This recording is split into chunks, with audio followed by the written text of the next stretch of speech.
Guys, welcome to our YouTube channel. Real, And we're we're saying it all.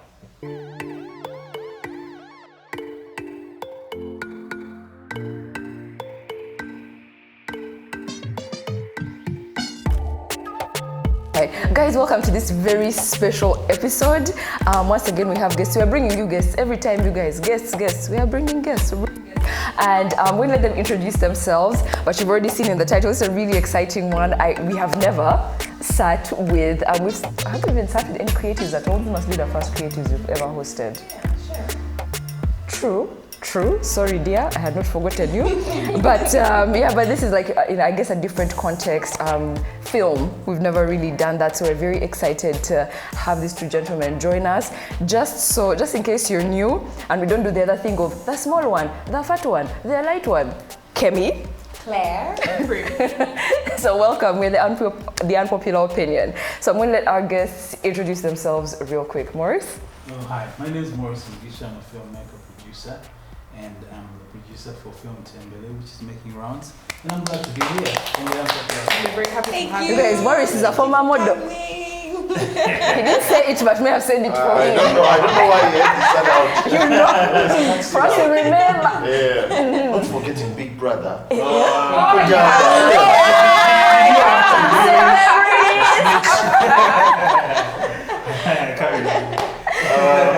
My name is Patrick Nkakalukanyi. I'm an actor.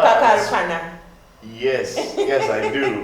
I am an actor, I'm an aspiring director, and I'm also an acting coach, and I am very happy to be here. I have history with Prim, so... Yeah, we went to school together. So welcome, guys. We're very excited to have you join us.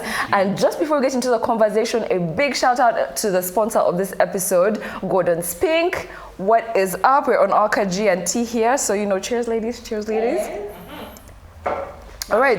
So today's conversation is it's about the creative industry, specifically film. And before we even mention anything, you guys, this gentleman over here, Morris, I believe wrote and directed. Yeah, with a couple of partners. All right. The movie Tembele. Before I watched, I was saying Tembele. I didn't know even what it means. It's just like Tembele.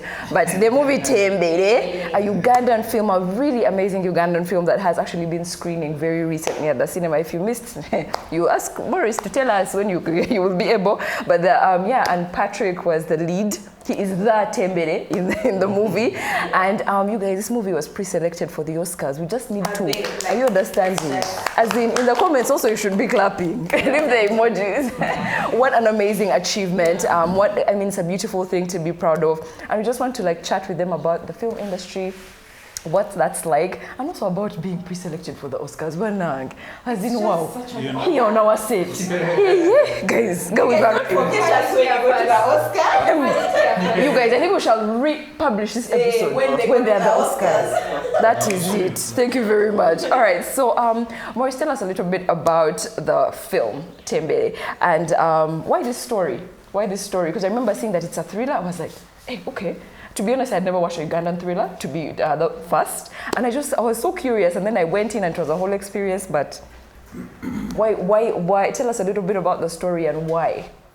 First of all, like a writer, you always have a couple of stories to tell, yeah? Like so many stories. You have your small anthology that keeps a couple of stories. So early this year, people have been battling with a lot of stuff, especially after COVID. Some people are still suffering. People are still carrying the luggage and the weight, like the post-COVID, So, and one of them is mental health.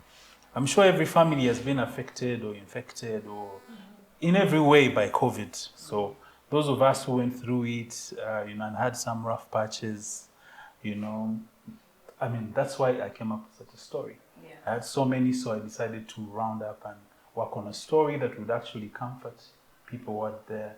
So it's also my way of actually touching lives through storytelling. Yeah. So that's why I chose Tembele out of all the stories. Yeah. But also because Tembele is a very powerful African tale by a Ugandan man who is sitting next here. Yeah. So the best thing I can ever do is to tell a story that touches my people. Yeah. And so And so that's why Patrick is out here. Yeah. And I saw no better person to drive the story other than Mr. Patrick over here. yeah, that's here Hey. we are. First of all, Patrick, you were brilliant in the film. As in, not just for jazzing you guys. If you saw the film, you really delivered such a powerful performance. And it was also my first time to see a Ugandan actor in that specific role of just expressing, sharing about mental health. I feel like also we are still, as much as we're talking about it a little bit more, and even when we talk about it, women are the ones who are like, anyway, for me, I went for therapy, guys are like, whoa, hey, as in, good, So, for you, reading this script and identifying not just that theme, but there's so many themes that are in there. I mean, there's friendship, there's so many good things in there. What drew you to Tembele? First of all, I've been acting since 2009, which is really quite some time. So as an actor, I've realized that when I was starting out, it was just about an young parole who's ready to take a chance on me, But then with time, I started now to get, well, I wouldn't want to use the word, but it's the word I have in my head, picky. I started to get picky with the stories, with the people themselves. How is my chemistry with this person if they're going to be the director? How is now? Me and Maurice, we get along very well. I think the first time I really met Maurice was on a set of Richard Molindwa, Mistakes Girls Do, and then we bonded because he's such a genius. He's amazing, really. So when he approached me, first of all, we shall see. But when he approached me, first of all, I felt I was honored because this is Maurice. The way I see him, much as Tubonga, is he's very particular. He's very meticulous about his things. He will pick some other people, but the fact that he chose me, that was an honor. And then when I read the script, it was incredible. It was different from the stuff that we do. It's easy to play a father. You play a father here, a father there, and before you know it, you've rounded up the father character. But this was different, and even the way he wrote. I am one of those people who get so carried by stories. Even cartoons will make me cry, So when I read his story, and I realized that he had threaded it, I call it threading, though may not be a word, weaving. The way he weaved the story was incredible, that he would take you forward and then back and then into the middle and then forward again. And I was like, what you have here is completely different. When do we start? So for me, that was really it. And then later, when I got more time to read the script, I discovered that this is not just a script about a guy and normal life challenges, but it's actually about mental health. And then now I felt like I was going to put my footprint onto a cause that's bigger. And then, by that time, I was like, you know what, Maurice, you have me. Let's go work. Yeah. Oh, that's amazing. And we're just, even before we started talking now, we were talking about the creative industry as a whole. And I can't imagine how difficult. I can't even imagine anyway the process of bringing this thing to life. For it to come from your anthology to become now a script, to be to now be on a screen, Pre-nominated or pre-selected. For the Oscars. What has that journey been like to bring a film to life in Uganda particularly? Because our creative industry faces so many challenges. Please tell us about what that's been like for you. It's actually a journey. I highlight to you that, first of all, filmmaking is not for people who don't have money. But that doesn't mean I have money. So, anyway, it's been tough, rough. Right from storytelling. I will not brag that I wrote the story alone. I have a partner, Nsimarona, who also acted in the film. Oh, she was phenomenal. Yeah, exactly. Wow. So, we put brains together and we came up with that amazing story. And after that, of course, there's the pre-production stage, right? The pre-stage where you pre-plan. Go on a planning on meeting. So, of course, that time you need to plan the funds. And I won't lie to you that my funds are not actually enough. So actually, I just half the budget. Wow. So it's after a while that I tried to comb through my friends and my clients that I do my other side gigs, and they could not help. So I called up a friend who is a DOP, he's called Isaac. So I'm not ashamed to talk about this because that's what people need to know. Yeah, that's what people need to know. Yeah. And also, actually, when I spoke to him, he told me, Maurice, just hit me up in the evening, let's sit somewhere and take a drink and speak over this project, to where it goes. And the fact that we had shot a film, Stain, the other year, that, I don't know if you heard of Stain. I'm not going to lie, I did not. Okay. That's another, okay. Because we worked with him and it was successful, it was the best feature film in Uganda. Then it also went to Nigeria and scooped the Best Actress Performance, snatching it from Rita Dominic in the AMA Awards. Wow. So he said, Maurice, why not? You always come up with good ideas. Let's talk and see. So he came, Navajali, like they always say. We put money together, then we struggled. Then I will not lie to you that most of the actors were just paid half. Because I just used lip service. That gentleman will not tell you, but I'll tell you that I did not pay him full fees immediately. Yet we had to trot from Kampala, Mbale, Kapchora. And that also applies to all the other people, the cast and crew. And you get the point. So have a huge team. A huge array of people, players on the film. I'm just here in the lights, enjoying the lights. But the guys who actually do the work are out there. You don't see them. You get the point. So it's a bit tough.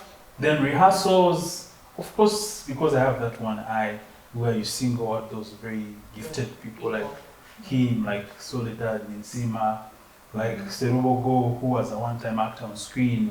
The extras, there's the old couple in Kapchora, they're all amazing. You watch the movie.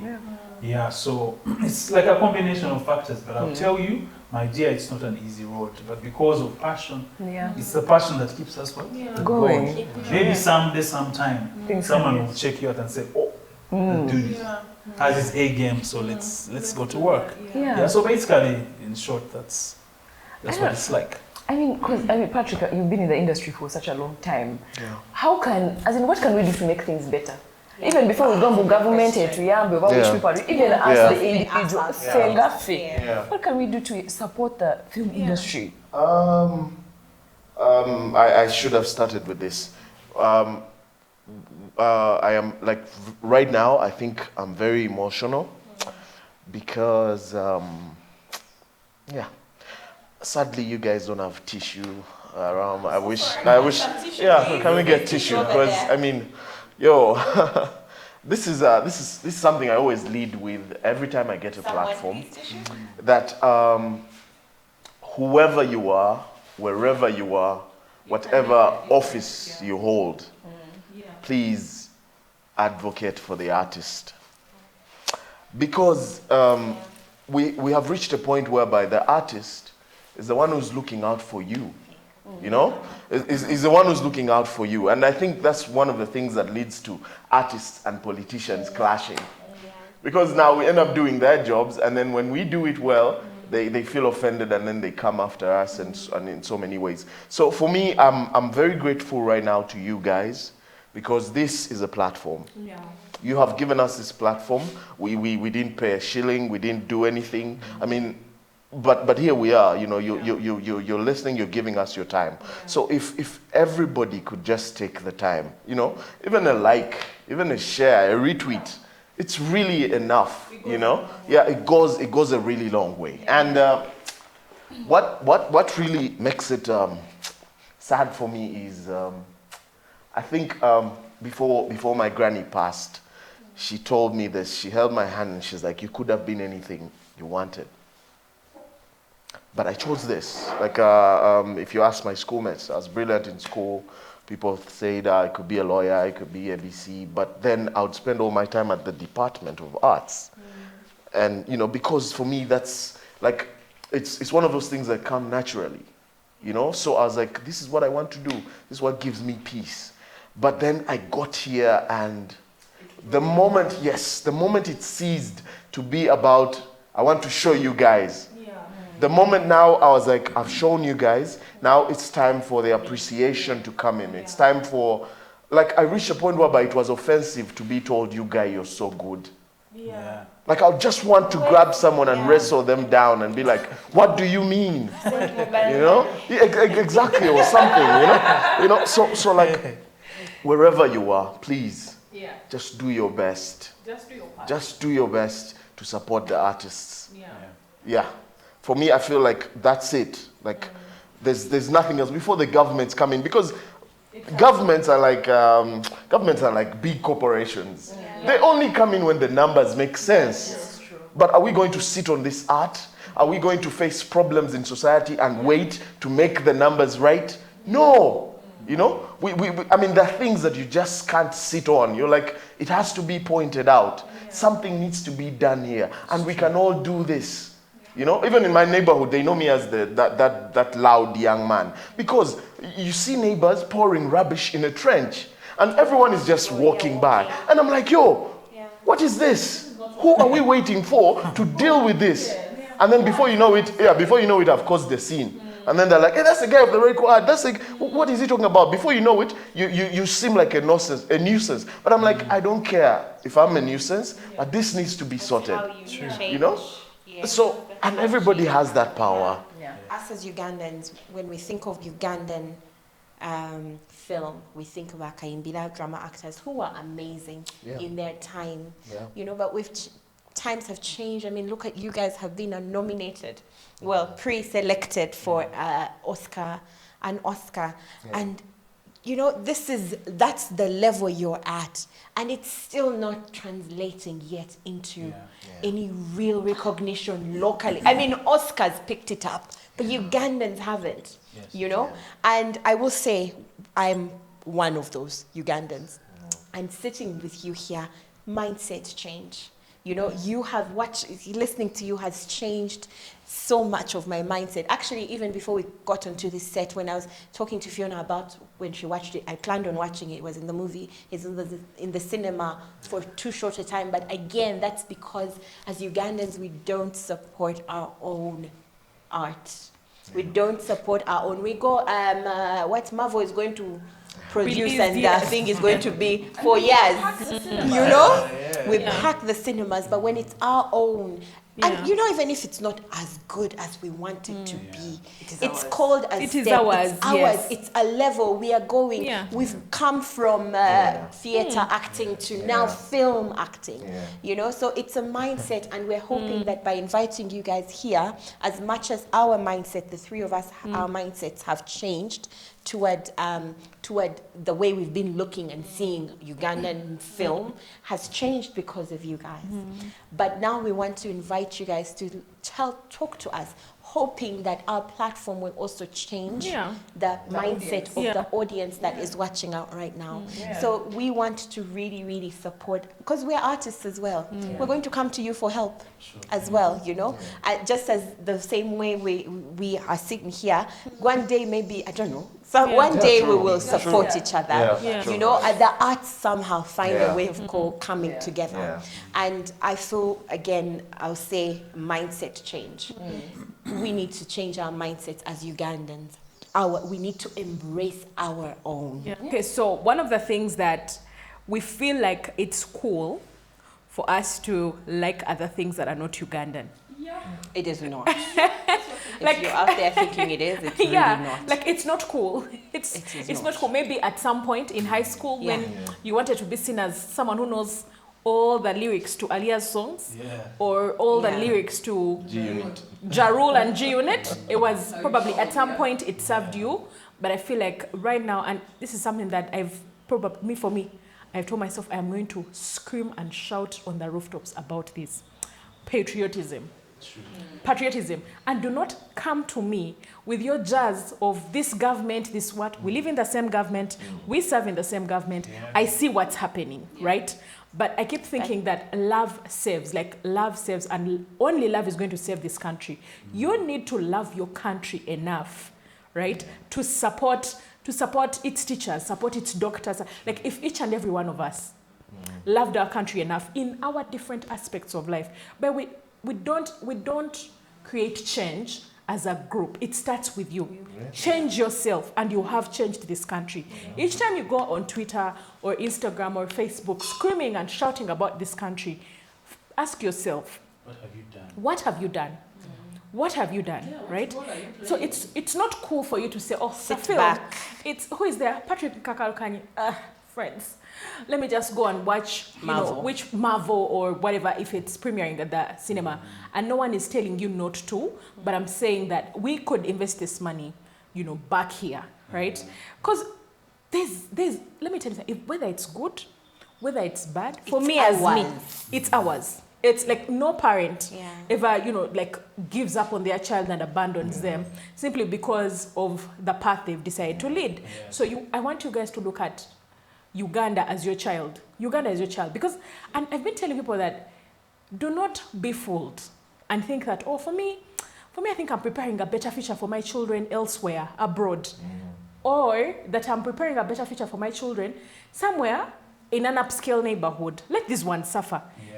Our children, for us who are not preparing, are not going to allow your children to eat your money in peace. We will not let you. Stop thinking. Stop thinking. Stop thinking that I am spoiling this country. But it's okay, let them spoil it. Let me not say anything. After all, my children are cushioned. They are okay. We are not going to let them enjoy this country. If we are going down, we are all going to go down together. You need to understand that if the film industry goes down, we are all going down together. Whatever happens to this country, we are on this country is a ship. And if you think that for me, it's okay for them to put holes on their side. Mine is safe. Please, wake up and smell the coffee. We are sinking together. So you better keep this ship. You better keep this country floating. This is not that time. This is not that time. Maybe it worked before when we were hating one government, when we were complaining. For now, let us remove government from the equation. I do not even care for them. I don't care for politicians. You, yourself, start by changing yourself. Change your mentality towards Uganda and its Ugandanness. Consume our coffee, right? Consume our coffee. These songs are imported it where. Consume our coffee. So support our artists. If Sheba releases a song, if it's bad, if it's good, make it trend. Make it trend. If a Ugandan film comes out and they tell you it's screening somewhere, show up. Show up. That's how you start. That's how we start the change. That's how we start the revolution. How do you not cast Prim? Maurice, give me a job. Give me a job. You need to give her a job. She should be a publicist. No, but give me a job. Give me a job. No, but Fiona has. On a serious Prim note. has On a serious note. This is not funny. Yeah, Prim has a real good point. Ugandans, because we have visions as well. We have dreams. Like where we start from is not where we are, where we want. That's just the start, the beginning of the journey. Tuliwali ku Entebbe Airport. The destination is let's say in New York. Do you know what I mean? So we want to get there. But if you drive to Entebbe, but you still don't have the money to get that plane, you're going to be in that airport. You're going to be in that airport. This is just a metaphor, just to illustrate what it means. If we're not supporting our own people, they will never grow. They will never ever grow. And if they are not growing, we will never see anything. All of us are just going to be, hey, Uganda, no, it's where they get that kind of You know, Nange Patrick here, Bulidawa. But Nange, he used to act those days. What happened? And it's not even just a Patrick, Morris, Claire, Prim, Fiona thing. It's a Uganda thing. Us as people, good content puts us on the map. You get? Look at Kenya. Fenty is coming. Samsung is in Kenya. Here we have distributors. Do you know what I mean? Because why do you think that is? Because we don't support. We have to get our original Samsung phones from America. Do you know what I mean? Because Samsung hasn't seen us yet supporting our own in order for us to for it to come here. Thank you. So until we get our own our own support and be our own strength. That we don't have to rely on Kenyans, we don't have to rely on Americans, we don't have to rely on anyone, and we know the moment a Ugandan film bangs, no one is coming to save us. going to No one go is up. coming. It's us. No one is saving us. Exactly. And if this film is selected, make sure if you're allowed to vote, vote 1,000 times. Vote, please. Vote. This whole country, 49 million people should be voting. If it's selected and it gets just 1 million votes, let them be from Uganda. Yes. Let it be like if your relatives in the diaspora or people in the diaspora that will watch this, if voting is only for Americans, you Ugandans in the diaspora. But you know, I'm even thinking about it in a futuristic way. We have children. I have a daughter who may want to be a content creator, who may want to be an actress, who may want to be a producer. What are you living for her? If we're not supporting it, because the official jobs are dying. They're only for a selected few, 1% of the 1%, the ones who sit in those offices. You know, what are the rest of us going to do? So for us as parents to make a conscious decision to invest in this thing, when the movie is there, it's 20,000. That is an investment into the future. Because you know your daughter is going to be like, Mommy, I'm not going to be a doctor. I want to act. And yes, you're going to be appalled. Hopefully you won't. But you're going to be appalled and you're going to be like, okay, now she's going to go there and struggle. Do you want your children to struggle? Struggle the same way Maurice struggled. Exactly. Struggle. Let us struggle now. What difference did I make? Yes. For future artists, and when you're thinking of future artists, not Fiona's children, your child is going to be a creative. Allow me to take you a little back. I think I'm a student of music, dance, and drama. So you feel the lashes even before you get to uni. You know, because you know what exactly perfect. That's what I was coming to. So all these other ones that are doing engineering, and and they're the ones going to have a bright future. But you see, tables turn, things change. You know, you get the point. So when I got to uni, you could tell how, you know, everyone leaves. You get the point. So it's really up to you to take performing arts seriously. Then also, I think the government has to step in a little bit, especially right from the grassroots.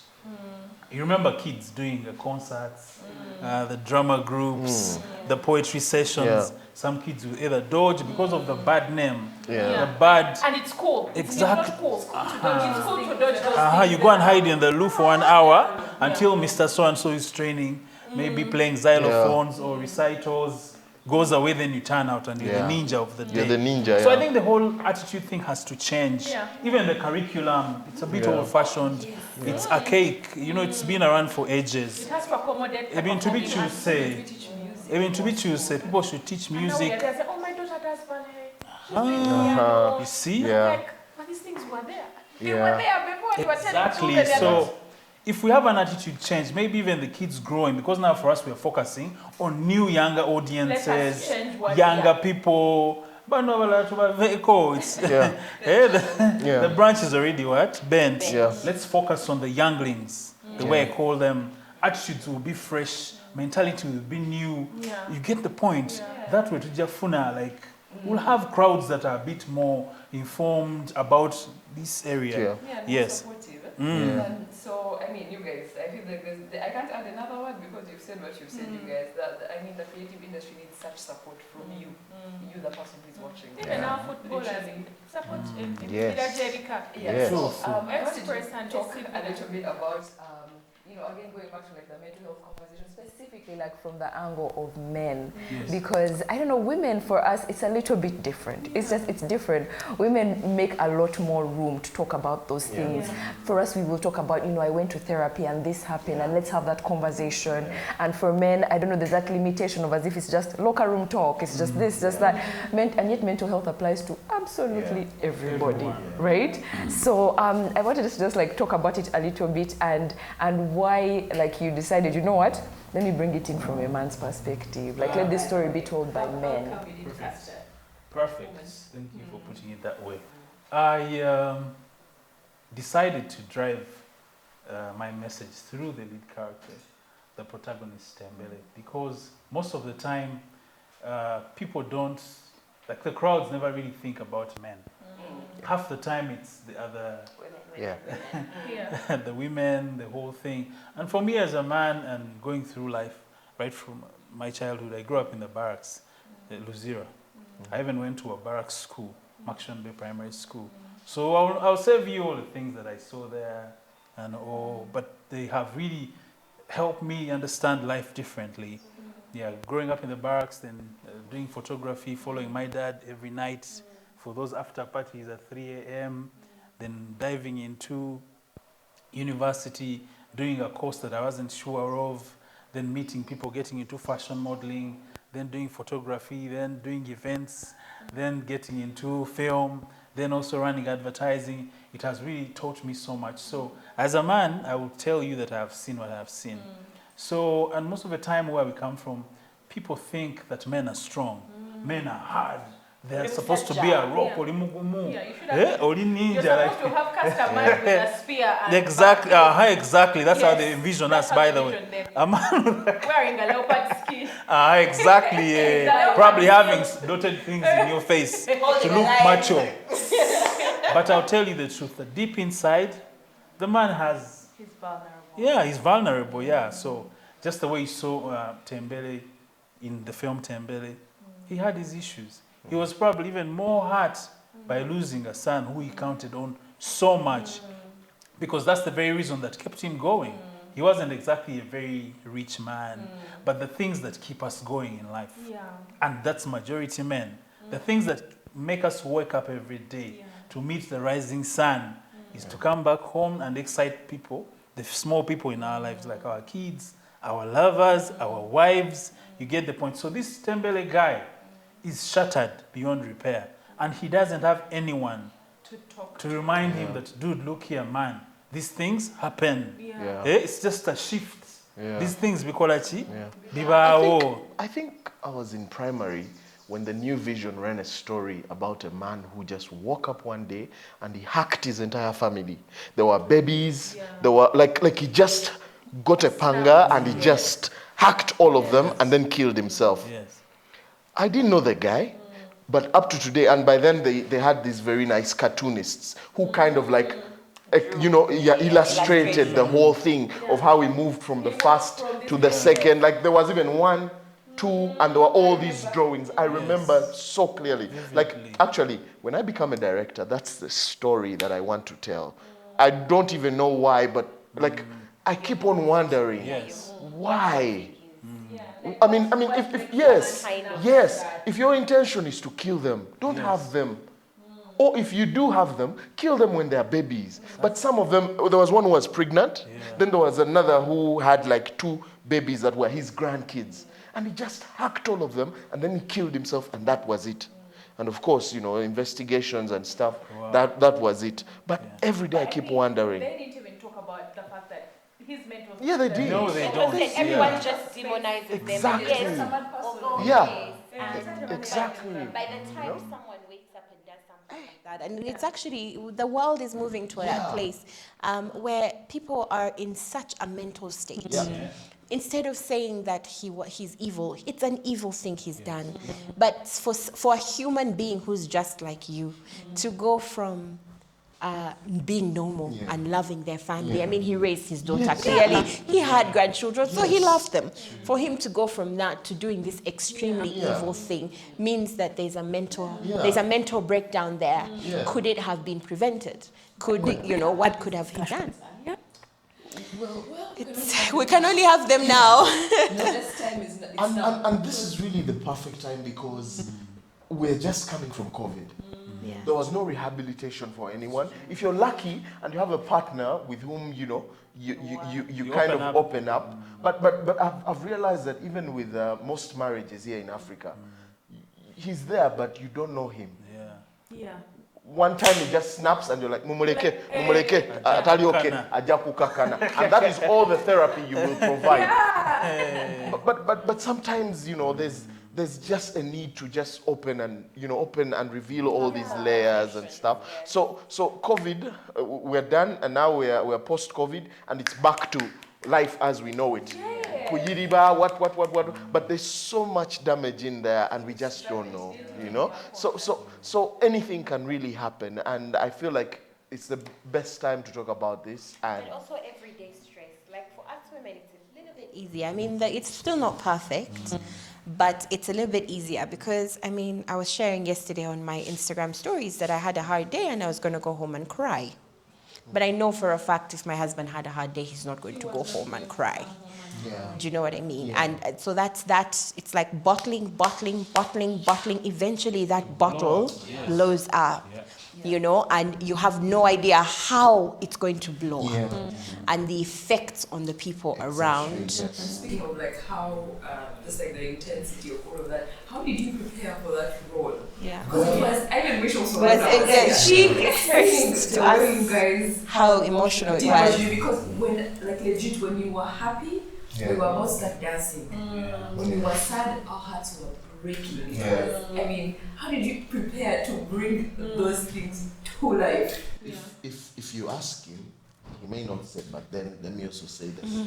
I think on that set was my most irritable. Like I was very, I was just very tough and mean on set to a point that he started to avoid me. Like, because he knew me, but he didn't know me like that.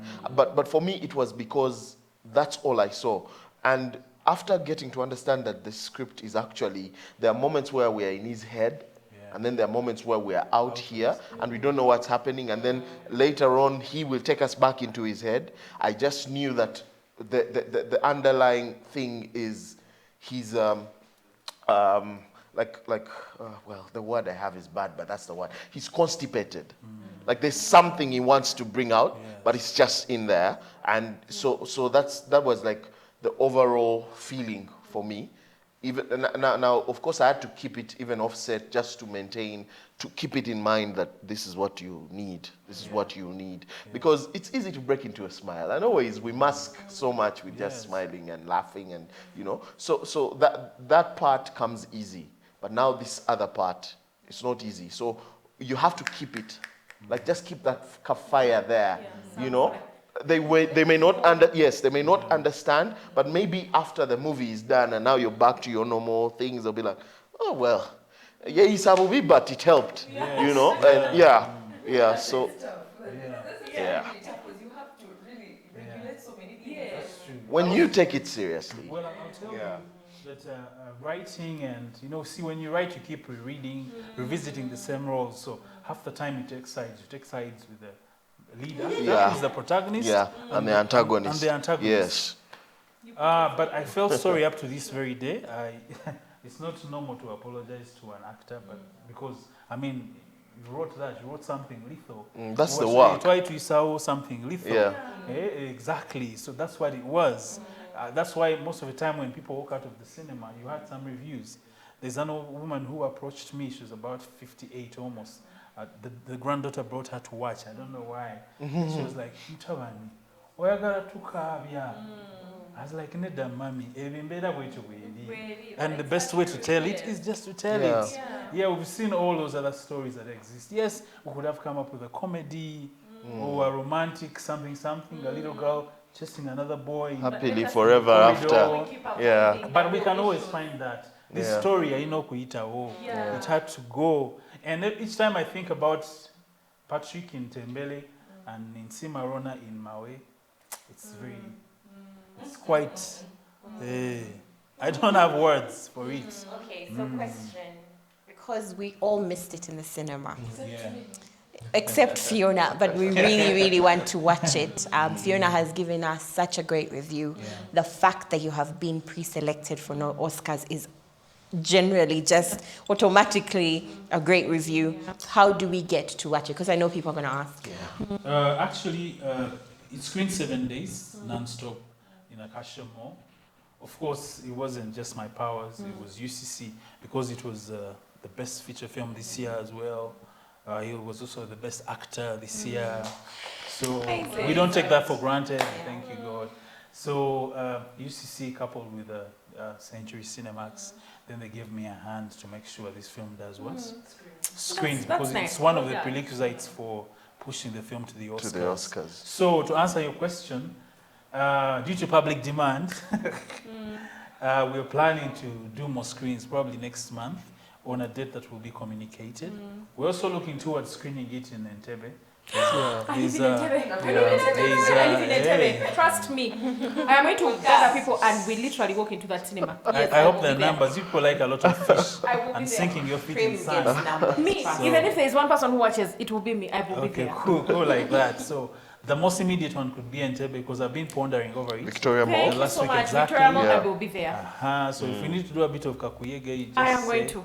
Then I'm also going looking at Mbara. I had that cinema sort of like closed, but now I heard yesterday It's from open. a credible source that it's going to open up. And I'm thinking Tembele could be the film too. That Open Exactly. cinema. Amazing. So Yeah. just stand by. Don't Yeah. think the movie has gone away. It's your movie. Yeah. It will show. Yeah. Okay, so unpopular opinion platform or community. Yeah. Can we please support, support, this yeah. amazing film? Let's hold hands, girls and gentlemen. I know there's a lot of gentlemen.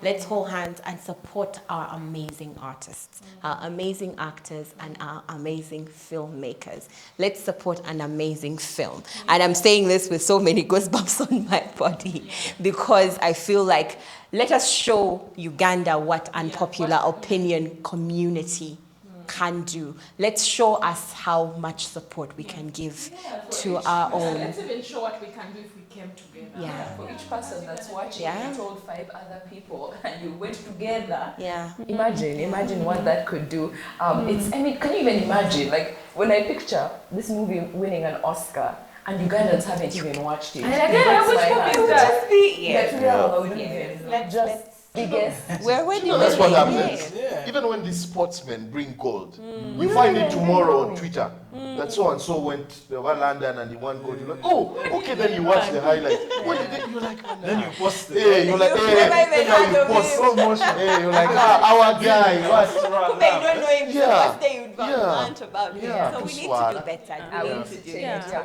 Let's And not let us be also ashamed. contribute to such cause. Yeah. Then Yeah. also, I'm not only planning straight in Kampala. I have a dream that maybe I could push it regionally because you see this film is Yabantu.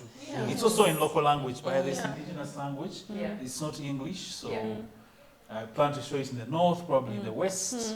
Yeah, so if someone can come on board and see that happen, I mean, they'll be very We have a big gratified. Kenyan, actually East African community on unpopular opinion. So Wow. You might be guys, the person let's that's sitting there with support. that Yes. Send us a video. Let us know if you'd love to support our filmmakers. Support Tembele, support you guys. Anyway, supporting creative work, period. Yeah. Period. Then Let's be also, on that sorry board. to barge in. That's okay. It was nominated 10 times, including Best Actor and Best Actress, Best Cinema, Best Feature Film, Best Director, and the others in the AMAS Africa Movie Academy Awards. Those are the Oscars of Africa. Anak.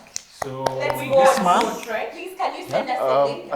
I think it's jury selection. yeah. Okay. So, but we'll be there. We'll be in Nigeria, Ikeja, to represent. To Labe if we can snatch another. We hope we can snatch those. Yeah. Do you guys have social media pages for this? So that we can, put them in our description box so that people can go and keep updated about the movie from there. What I can say is that people can hashtag Tembele to the Oscars. Yeah. Okay, that's amazing. Uganda to the Oscars. As long as you mention Tembele, hashtag Tembele, that's it. Yeah. All right. Hashtag Tim. Imagine, They should follow you. we're just asking you Yeah. for a hashtag. We're asking you for a hashtag. Hashtag Tembele to the Exactly. Oscars. Yes. And Yeah. hashtag Guys, Uganda to the actually, Oscars. yeah, that's today And when you watch followers. when you watch this video, just Yeah. go to Instagram, Yeah. take a screenshot and hashtag Tembele. Yeah, Yeah. we'll be very glad. Right? All right. So, I mean, this has been such an amazing conversation. Thank you so much for taking the time to spend with us. Yeah. Once. It's such an honor for us, by the way. We're like, into what? We can't wait. Yeah. The Oscar? He was And telling me on that trip, he was congratulations, like, yeah. we have a channel, and actually, I would like to. I'm like, how do I ask? But thank you so much, guys, for making the time. We appreciate you, appreciate what you're doing, and we really hope that our audience will also really be on board. You guys, let's support all of this that's going on. It is amazing. One quick last shout out to our amazing sponsors, Gordon Spink. Thank you for supporting a creative place also. You're supporting YouTube channels. Thank you. So we love it. Thank We you. love to see that. So shout out to those guys. Shout out to anti-Ugandan thing. Shout out to Rebel Africa who dressed me today. I appreciate you. We leave all the descriptions for all of this in the comment in the section, and please subscribe. And I'll tell you. Shout out to Modern Living. Hello. It's Africa. Furniture who have made in given us Uganda. our beautiful, beautiful set. We thank you for supporting the Unpopular Opinion. Great. Cool. Something to say. Okay, so I guess that's it for this episode, guys. We will see you next time. Subscribe and bye-bye.